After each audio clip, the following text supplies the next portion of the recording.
ओम शांति। 16 अक्टूबर 2023 की साकार मुरली है। बाबा बोले, मीठे बच्चे, ज्ञान का सुख 21 पीढ़ी चलता है। वह है स्वर्ग का सदा सुख। भक्ति में तीव्र भक्ति से अल्पकाल क्षण भंगुर सुख मिलता है। मीठे बच्चे, ज्ञान का सुख 21 पीढ़ी चला है। वह है स्वर्ग का सदा सुख। भक्ति में तीव्र भक्ति से अल्पकाल क्षण भंगुर सुख मिलता है। प्रश्न है, किस श्रीमत पर चलकर तुम बच्चे सद्गति को प्राप्त कर सकते हो? उत्तर है, बाप की तुम्हें श्रीमत है, इस पुरानी दुनिया को भूल एक मुझे याद करो। इसी को ही बलिहार जाना अथवा जीते जी मरना कहा जाता है। इसी श्रीमत से तुम श्रेष्ठ से श्रेष्ठ बनते हो, तुम्हारी सद्गति हो जाती है। साकार मनुष्य मनुष्य की सद्गति नहीं कर सकते, बाप ही सबका सद्गति दाता है। गीत बजा है ओम नमो शिवाय। ओम शांति। बच्चों ने गीत सुना। गाया जाता है ऊंचे से ऊंचा भगवान। अब भगवान का नाम तो मनुष्य मात्र नहीं जानते। भगत भगवान को नहीं जानते जब तक कि भगवान आकर भक्तों को अपनी पहचान न दे। यह तो समझाया गया है, ज्ञान और भक्ति सतयुग त्रेता है ज्ञान की प्रलब्ध। अभी तुम ज्ञान सागर से ज्ञान पाकर पुरुषार्थ से अपनी सदा सुख की प्रलब्ध बना रहे हो।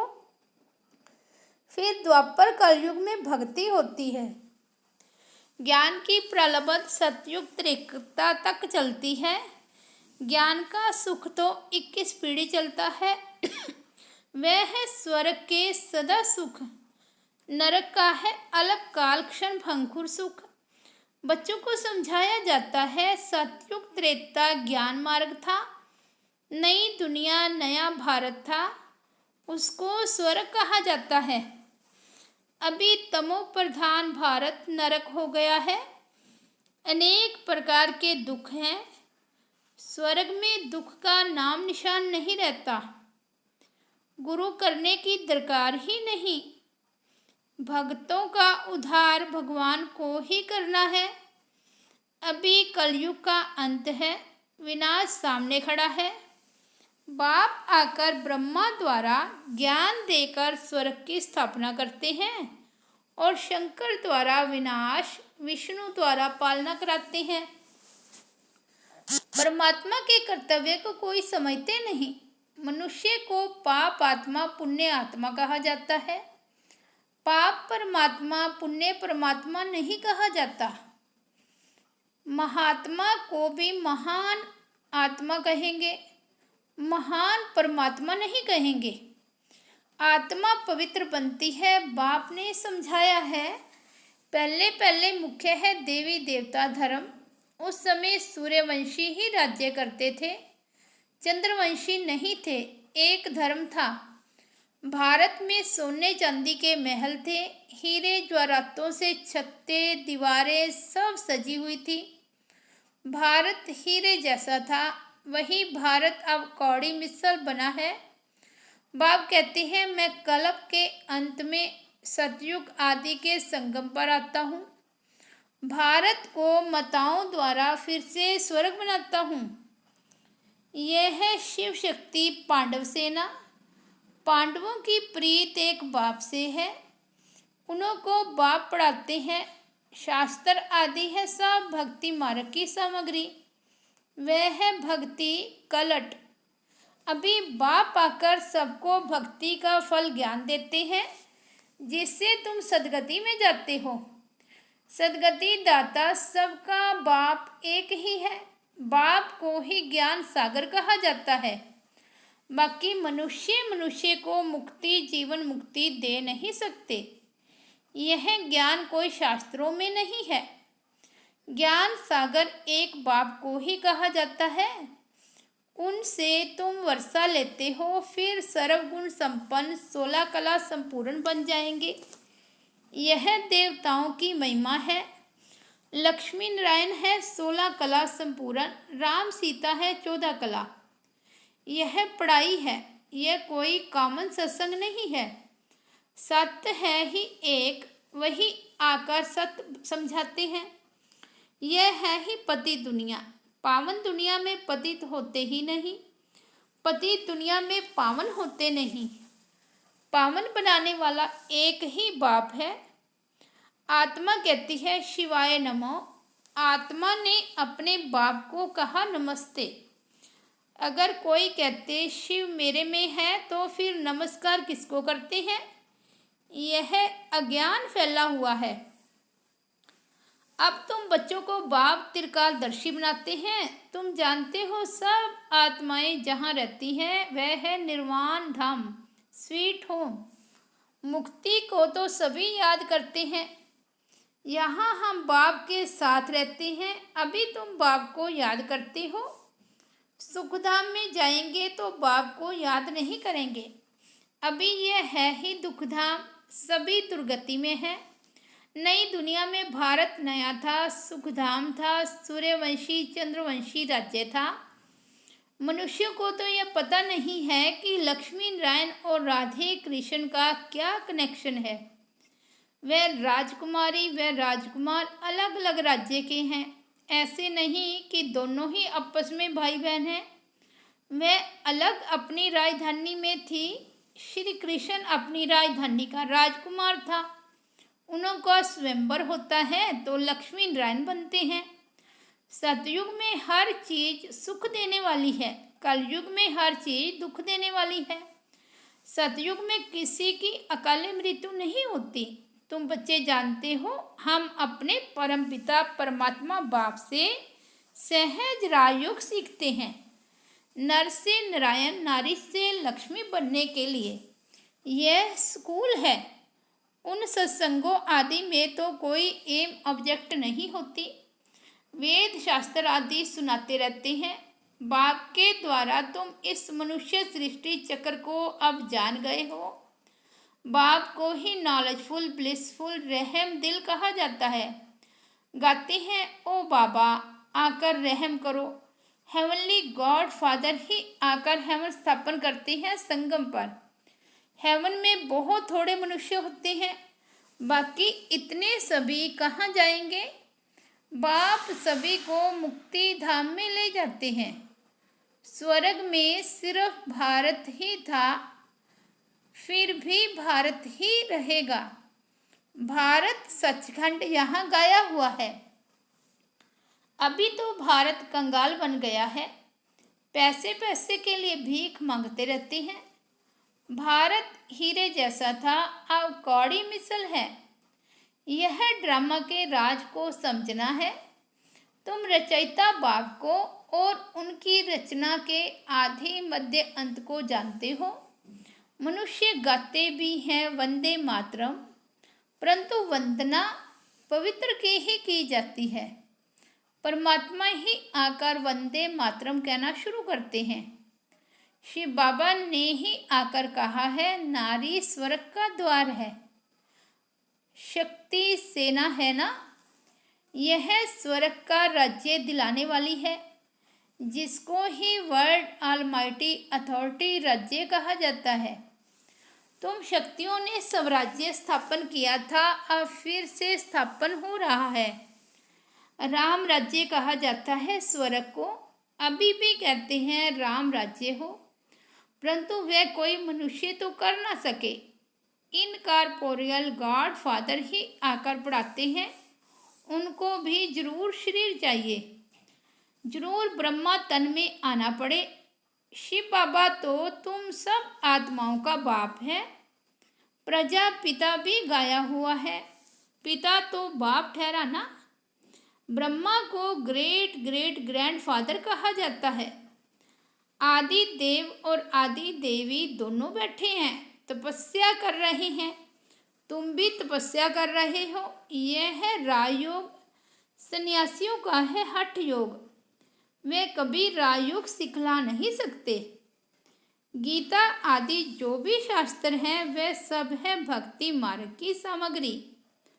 पढ़ते आए हैं परंतु तमो प्रधान बन गए हैं। यह वही महाभारत लड़ाई है जिससे विनाश होना है। साइंस कोई वेदों में नहीं है, उनमें तो ज्ञान की बातें हैं। यह साइंस बुद्धि का चमत्कार है जो इन्वेंशन निकालते रहते हैं, विमान आदि बनाते हैं सुख के लिए, फिर पिछाड़ी में इनके द्वारा ही विनाश होता है। यह सुख का हुनर भारत में रह जाएगा, दुख का हुनर मारने आदि का खलास हो जाएगा। साइंस का अकल चला आता है। ये बम्स आदि कल पहले भी बने थे। पति दुनिया का विनाश, फिर नई दुनिया की स्थापना होनी है। बाप कहते हैं तुमने 84 जन्म पूरे किए हैं, अब इस देह का अहंकार छोड़ मुझ बाप को याद करो तो याद की योग अग्नि से विक्रम विनाश होंगे। रावण ने तुमसे बहुत विक्रम कराए हैं। पावन बनने का तो एक ही उपाय है।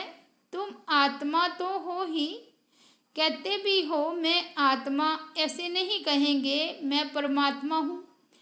कहते हो मेरी आत्मा को रंज नाराज मत करो। आत्मा सो परमात्मा कहना यह तो बहुत बड़ी भूल है।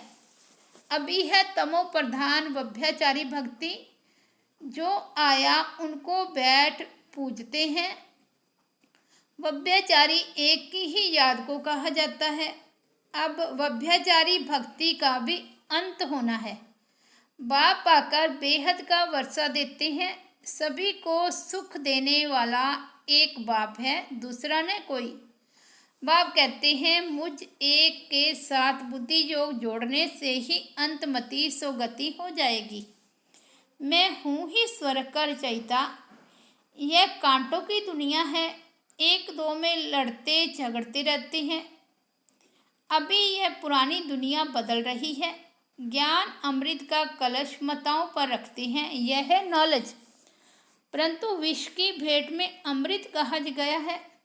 कहा भी जाता है अमृत छोड़ विष काहे को खाए। श्रीमत से ही तुम श्रेष्ठ बनेंगे। परमपिता परमात्मा आकर श्रीमत देते हैं। श्री कृष्ण की श्रीमत से ऐसा बना है, यह समझने की बातें हैं। इस सारी पुरानी दुनिया को भूल एक बाप को याद करना है। बलिहार भी अभी जाना होता है। इनको ही जीते जी मरना कहा जाता है। भक्ति मार्ग की बातें अलग हैं, वह है भक्ति कल्ट। भक्ति के तो ढेर गुरु हैं, परंतु सदगति दाता एक ही निराकार परमपिता परमात्मा है। साकार मनुष्य की सदगति कर नहीं सकते, सदा के लिए सुख दे नहीं सकते। सदा सुख देने वाला बाप है। यह पाठशाला है। एम ऑब्जेक्ट भी बाप बतलाते हैं। कहते हैं तुमको स्वर्ग के सुख का वर्षा मिलेगा, बाकी सब मुक्ति धाम में चले जाएंगे। शांति धाम, सुख धाम और ये है दुख धाम। ये चक्कर फिरता रहता है। इसको स्वदर्शन चक्र कहा जाता है। इस ड्रामा के चक्कर से कोई छूट नहीं सकता है। बना बनाया अविनाशी पाठ है हरेक का। बाप तुमको पढ़ाकर मनुष्य से देवता बना रहे हैं। फिर जितना जो पढ़ेंगे तो कोई राजा बनेंगे, कोई प्रजा बनेंगे। सूर्यवंशी डिनेस्टी है ना। सतयुग में सूर्यवंशी थे तो और कोई नहीं थे। भारत खंड ही ऊंचते ऊंच सचखंड था, अब झूठखंड बना है। इसको रौरव नरक कहा जाता है। पैसे के लिए कितनी मारामारी होती है। वहाँ तो कोई अप्राप्त वस्तु नहीं रहती जिसकी प्राप्ति के लिए कोई पाप करना पड़े। बाप ही इस भ्रष्टाचारी दुनिया को श्रेष्ठाचारी बना रहे हैं। इन माताओं के द्वारा इन्हों को बाप वंदे मातरम कहते हैं। सन्यासी नहीं कहते वंदे मातरम, उनका है हद का सन्यास। यह है बेहद का सन्यास। सारी दुनिया का बुद्धि से सन्यास करना है। शांति धाम सुख धाम को याद करना है, दुख धाम को भूल जाना है। बाप का यह फरमान है। बाप आत्माओं को समझाते हैं, तुम इन कानों से सुनते हो। शिव बाबा इन ऑर्गन्स द्वारा तुमको समझाते हैं। वह है ज्ञान सागर, यह कोई साधु संत महात्मा नहीं है। अच्छा, मीठे मीठे सिकिलते बच्चों प्रति माता पिता बाप दादा का याद प्यार और गुड मॉर्निंग। रूहानी बाप की रूहानी बच्चों को नमस्ते। हम रूहानी बच्चों की रूहानी बाप दादा को याद प्यार गुड मॉर्निंग और नमस्ते। धारणा के लिए मुख्य सार है, फर्स्ट पॉइंट है, बाप पर पूरा बलिहार जाना है। देह का अहंकार छोड़ योग अग्नि से विकर्म विनाश करने हैं। एम ऑब्जेक्ट को बुद्धि में रखकर पढ़ाई करनी है। बने बनाए ड्रामा को बुद्धि में रखकर सबदर्शन चक्कर तारीफ बनना है। वरदान है, सदा उमंग उत्साह के पंखों द्वारा उड़ती कला में उड़ने वाली श्रेष्ठ आत्मा भव। ज्ञान योग के साथ साथ हर समय हर कर्म में हर दिन नया उमंग उत्साह बना रहे, यही उड़ती कला का आधार है। कैसा भी कार्य हो, चाहे सफाई का हो, बर्तन मांजने का हो, साधारण कर्म हो, उसमें भी उमंग उत्साह नेचुरल और निरंतर हो। उड़ती कला वाली श्रेष्ठ आत्मा उमंग उत्साह के पंखों से सदा उड़ती रहेगी। वह कभी कंफ्यूज नहीं होगी। छोटी छोटी बातों में थक कर रुकेगी नहीं। स्लोगन है, जो निर्माणचित अथक और सदा जागती ज्योत है, वही विश्व कल्याणकारी है। अच्छा, ओम शांति।